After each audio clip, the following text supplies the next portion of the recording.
So this is the timeline for the Catherine Dawes murder. Took place January 18th, 1982. But this case can still be solved. And that's the reason I wanted to speak with you today.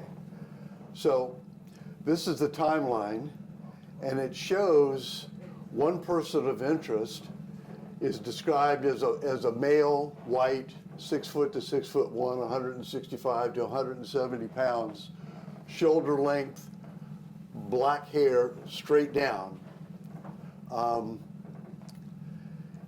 He goes up to two witnesses at the time who are playing video games and then asks them if they want to play a game with him. And they apparently do that for a few minutes, at which point a female witness comes in who's just gotten off her shift at a restaurant, and she comes in with a load of change, and she sees what I believe is another unknown man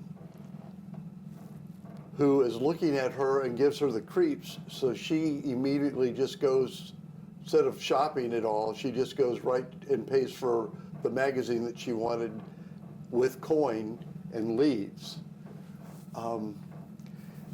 And sometime after here, between 12:50 and 1, the witnesses that are there leave. Witnesses 1 and 2 are cousins, and they leave saying later on that a third person, one of the unknowns, the one that's described above, stays in the store. So there's two unknown men. Possibly two unknown men, unless two separate witnesses describe the same man differently, which is entirely possible. So here's where things get tight, because this is a very tight timeline. So these guys leave sometime just before 1 o'clock. And yet another guy, we have him described as witness number 4, comes in or tries to get into the Minit Mart for a telephone call, but the door's locked. He sees the keys of inside the lock on the other side of the glass door, but the door's locked, so he shakes the door. No one comes. He sees a bright royal blue motorcycle helmet with a partial face shield and some very unique motorcycle gloves. These gloves are black leather with white stitching around the fingers. They have an elastic band here and then cloth all the way up to the elbows. He's the only person that sees these, and they were sitting right on the edge of this counter. So he saw them direct. This is what you would see from the front door, where you see the empty counter. That's where that helmet and gloves would have been. So it was only a few feet. He saw it clearly, but then he leaves because nobody comes to the door. A few minutes later, a Vancouver police officer pulls up and parks in the parking lot, but he's looking for speeders. So he's parked at the far end of the parking lot. It's in the middle of the winter, in the middle of the night, so he's probably got the heater on and the windows rolled up. If a shot was fired during the several minutes that he was there, from 105 to 110, he didn't hear it. But at any rate, we don't know when the shot was fired, but it was sometime between here and here. So 1:20, a cab driver arrives to pick up a fare, and the store is open. The keys are gone, the motorcycle helmet and gloves are gone. He walks into the store, tries to get something and pay for it, can't find a clerk.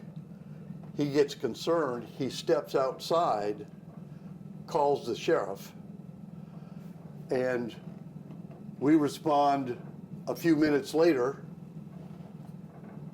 and take control of the scene at that point. The witnesses that were there before they actually had left, but they drive back, see that there's police there, pull in and stay there, and give the sheriffs, the deputies at the time, an opportunity to talk with them.